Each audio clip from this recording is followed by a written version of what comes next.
Салам достор, Кыргыз Travel 2 күндүк саякаттан кийин экинчи локациябыз Соңкөлгө келдик.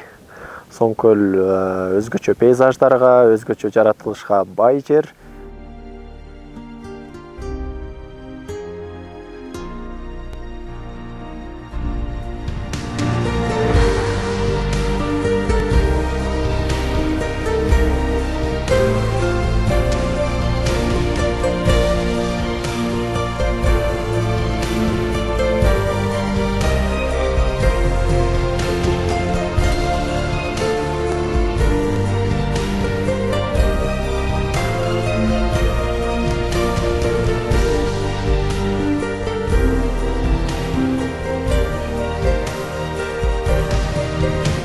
Соңкөл жайлоосу деңиз деңгээлинен 3200 метр бийиктикте жайгашкан. Мындан улам бул жер аябай суук экен. Кечинде боз үйлөрдүн ичине от чагып беришти. Жылуу жаттык, ал эми эртең менен чыкканда аябай аба ырайы суук болот экен.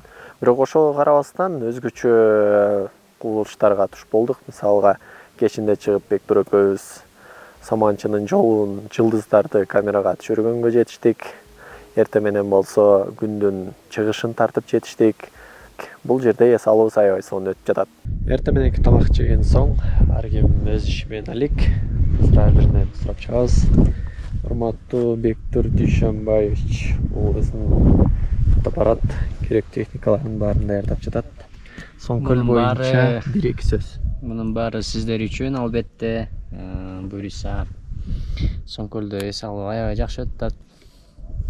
Бектур экөөбүз кечинде өзгөчө кадрларды алганбыз, ошол боюнча да айтып кетсеңиз. Түнү жылдыздар тартканбыз. Саманчынын жолун. Аны азыр могул жерден көрөсүңөр, ошол жерде. Бул жак негизи кухня. Тамак бул жерден болуп атат. Бирок бул жерде бирөө башкача колдонуп. Наместник контент кылып көрүп башын көргөзөйүн баш. Кыргыз Travel жана анын командасы 10 күн саякаттайт. Салам достор, саякатты жакшы көрсөңүз видеону аягына. Ал эми биздин негизги модель азыр бул жерден өзгөчө кадрга даярданып атат. Манай кандай? Манай сонун. Соңкөлдө аба ырайы аябай жакшы. Эс алуу ойдогундай. Биздин турдун кечээ башталышынан баштап кыскача айтып кетсеңиз. Кандай жерлерге бардык, кандай болду? Бул турдун башталышы өзү KG Travel группасы көп убакыттан бери пландап, ошо биз менен жолго чыкканга макул болгон, биз менен сапарлашпагам деген Жалпы 10 киши. досторду айттык. Жалпы 10 киши 3 машина менен Оштон чыгып Суусамырда 2 күн эс алдык. Ал жерде дагы эс алуу сонун, табияттын кооздугу.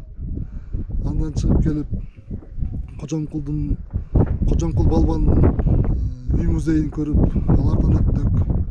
Андан кийин биз келип Казарманга келдик.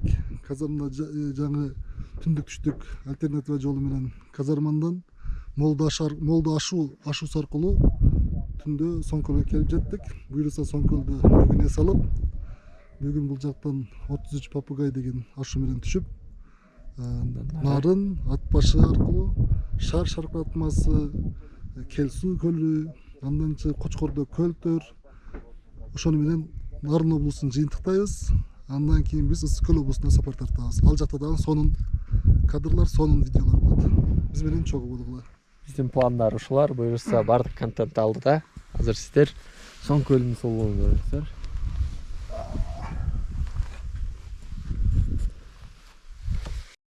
Жакчы. Албаске. Эмне тергилик болот бул жакта. Биякта лодканы түшүрүп атабыз. Лодканы түшүрүп, ичине үйдө көтөрөбүз. Машина тийди.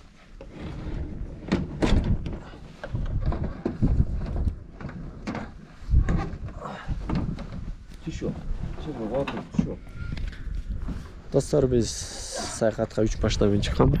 Биринчи машина бул, экинчи машина бул, ал эми үчүнчүсү болсо бир жакка кетти. спонсорлорубузду белгилеп кетишибиз керек. Биринчи очередте бул Кыргыз Travel, өзүбүздүн компания. Андан кийин Art House Group. Андан кийин үчүнчү бул Eshcase, мобилдик телефондор жана аксессуарлар дүкөнү. Golden House, строительная компания, курулуш компаниясы. Анан эң негизги демөөрчүбүз бул Gulf моторлук майлары. Бардык спонсорлорубуз жайгашкан. Береке. Бул жылас 1997 жылы чыккан. Объему 2.8, 4 ВД, раздаткасы бар. Подключаемый. Жакшы машина. Бул машина бизде далай көп жака Кыргызстандын кооз жерлерин кыдырып келебиз деген ойдобуз. Бул машинада эң негизгиси мотор да. Мотордо ушу кайсы майларды колдоносуз? Биз бул ишеничтүү Gulf деген американский мотор баарыңыздарга сунуштайбыз. Жакшы май.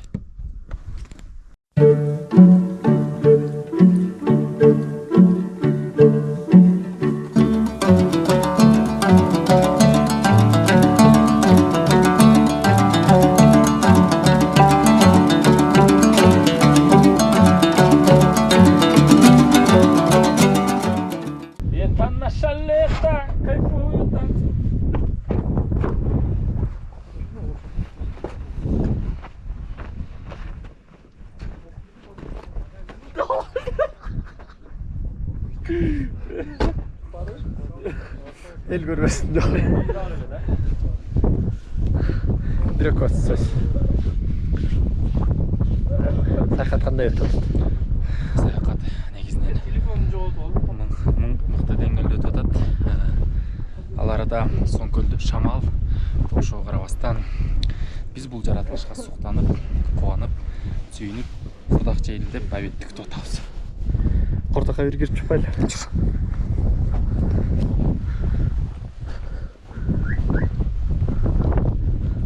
Таңгөр.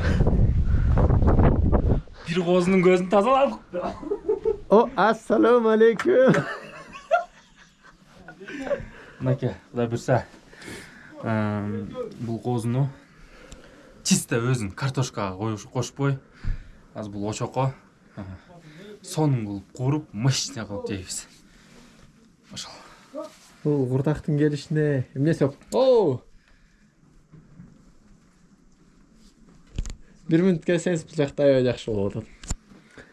Курдактын келиши, коозунун союлуп калышы эмне себеп болду? Жана ким себепкер болду? Эки дос спонсор болду. Бул козу өзү күнөөлүү, мени жыгытты, ошон үчүн акыбалы ушулай. Жетет а? Сонун. Мынага алып койдум. Эстиче дымдама кылат, куйрук алып койдум. Эстиче дымдама кылат, жол болсом шорпо кылат, чөтке шорпо кылат. Алып койдум. Эрболке, сизден да бир көз сөз болсун. Койдун этинен азыр кандай болуп бышырылат, кандай даярдалат? Бүгүн курдак болот атат, бирок өтө сонун курдак болот. Себеп дегенде эт нарындын эти. Кой нарындын кою. Ошого Кудай кааласа курдак болот. Өтө сонун. Картошка кошулбайт го. Картошка кошулбайт, эттин өзү менен. Нарындын эти оштун повару да кой.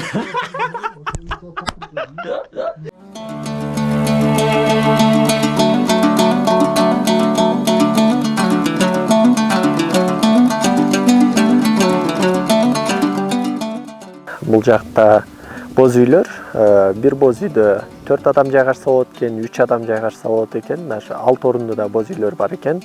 Жалпы 16 боз үй эсептегенбиз, анын 13-ü келген жарандарга берилет. Бул жерге эгер эс алганы келсеңиз, бир адам үчүн бир күнгө 1300 сом, бунун ичинде эртең мененки тамак да кирет. Ал эми мындан сырткары дагы тамак жасатам, кечке түшкүгө десеңиз, анда 800 сом болот экен. 800 сомго бул биринчи тамак, экинчи тамак жана нан, чай, мындан сырткары да кызматтар кирет экен. Демек, бир күн ичинде эгер мындан сырткары дагы ат минип же кымыз ичип көрсөңүз, 3000 тегерегинде акчага бир адам бир күндө эс алып кетсе болот.